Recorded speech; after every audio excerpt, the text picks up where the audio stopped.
Welcome back to కథలబడి. ఇవాల్టి మన కథ వెంట వచ్చిన సొత్తు. ఒక ఊళ్ళో ఒక పిసినారి ముసలిది ఉండేది. దాని పిసినుగొట్టుతనం గురించి కథలు చెప్పుకునేవారు.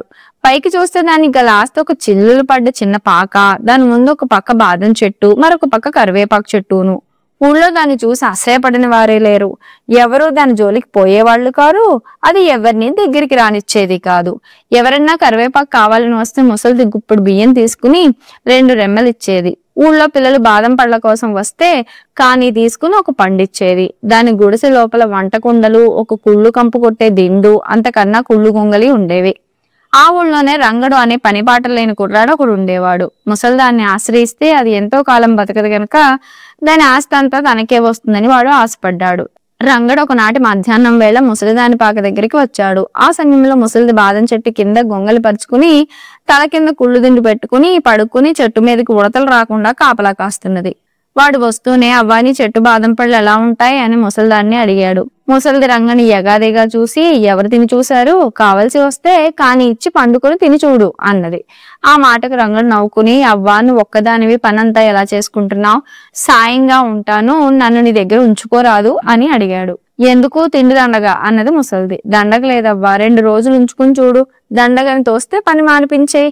నీ కరివేపాకుని బాదం పళ్ళను 4 వీధులు తిరిగి అమ్ముకొస్తాను, 4 డబ్బులు ఎక్కువ వస్తాయి, నీ పనులన్నింటిలోనూ ఆసరాగా ఉంటా అన్నాడు రంగడు. ముసలిది కాస్త ఆలోచించి, సరే బాదం పళ్ళను ఉడతలు కొట్టకుండా చూస్తూ ఉండు, నాకు తృప్తి కలిగితే నేను పనిలో ఉంచుకుంటా అని దిండు గొంగలి తీసుకుని గుడిసెలోకి వెళ్లిపోయింది. రంగడికి ముసలి తిండి పెడుతున్నందుకు వాడి చేత గొడ్డు చాకిరీ చేయించింది. అమ్మకానికి కరివేపాకు రెమ్మలు కూడా లెక్క పెట్టిచ్చేది. ఒక్క కానీ తక్కువ వచ్చినా ఊరుకునేది కాదు. వాడు బాదం పండు తినాలనుకున్నా కానీ ఇచ్చి కొనుక్కోవాల్సిందే. రంగడివన్నీ భరించి ముసలిదాని చావు కోసం ఎదురు చూస్తూ ఉన్నాడు. కొంతకాలం గడిచాక ముసలిదాని శక్తి పూర్తిగా ఉడికిపోయింది. అది తనకు రోజులు దగ్గర పడుతున్నాయని గ్రహించి తన పాక ఊరికే పోవడం దేనికని తనకు తెలిసిన శెట్టి దగ్గరికి వెళ్లి ఆ పాక తాకట్టు పెట్టి ఆమె డబ్బు తెచ్చుకున్నది. ముసలిది ఇంటికి వెళ్లిపోయిన కాసేపటికి రంగడు కరివేపాకు అమ్ముతూ శెట్టి గారింటికి పక్కగా వచ్చాడు. శెట్టి వాడిని చూసి, ఆ ముసలిది పాక తాకట్టు పెట్టి 200 తీసుకువెళ్ళింది, అందులో నీ వాటా ఎంతరా అని వెకిలిగా నవ్వుతూ అడిగాడు. ముసలిది ఇల్లు కూడా సొమ్ము చేసుకుందన్నమాట, ఆయన డబ్బు ఎక్కడికి పోతుందిలే అని మనసులో అనుకుంటూ రంగడు వెళ్లిపోయాడు. రాత్రిపూట ముసలిది పాకలో పడుకుంటుంది. రంగడు బాదం చెట్టు కింద పడుకుంటాడు. ఒక రాత్రి వేళ పాకలో అలికిడి విని రంగడు తలుపు కంతలో నుంచి లోపలికి చూశాడు. లోపల ముసలిది చెట్టు దగ్గర తెచ్చిన రూపాయలు దీపం ముందు లెక్క పెట్టుకుంటున్నది. నువ్వు చావగానే అదంతా నాకే దక్కుతుందిలే ముసలిదానా అనుకుని రంగడు తిరిగి వెళ్లి బాదం చెట్టు కింద పడుకున్నాడు. ఇలా దాచిన డబ్బు ముసలిదాని దగ్గర ఇంకా చాలా ఉన్నదని వాడి నమ్మకం. రోజులు గడుస్తున్నాయి. ఒక రోజు ముసలిది లేవలేదు. దానికి ఏదో జబ్బు చేసింది. గొంగలు పరుచుకుని పడుకుని ఊపిరి పీల్చడానికి కూడా కష్టపడుతున్నది.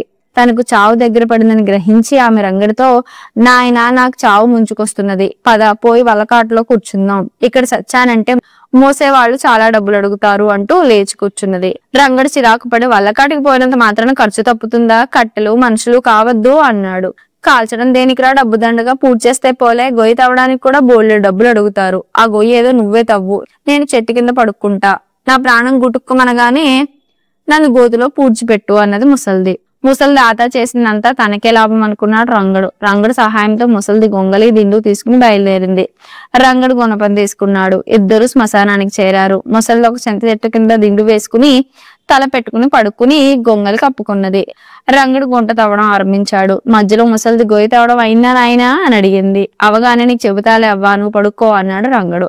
రంగడు గొయ్యి తవ్వడం పూర్తి చేసేసరికి ఆఖరి జామయ్యింది. అవ్వా గొయ్యి తయారైంది చూడు అన్నాడు రంగడు. ముసలిది పలకలేదు. దాని ప్రాణం పోయి చాలా సేపు అయింది. పేడ విరగడైంది. పాకలో డబ్బంతా నాదే అని సంతోషించి రంగడు ముసలిదాన్ని కుళ్ళు దిండు కుళ్ళు గొంగలి చేత్తో తాకడానికి అసహ్యం వేసి వాటిని కర్రతో గోతులోకి తోసి తర్వాత ముసలిదాన్ని గోతులో పడుకోపెట్టి మన్ను కప్పి గబగబా పాకకి తిరిగి వచ్చాడు.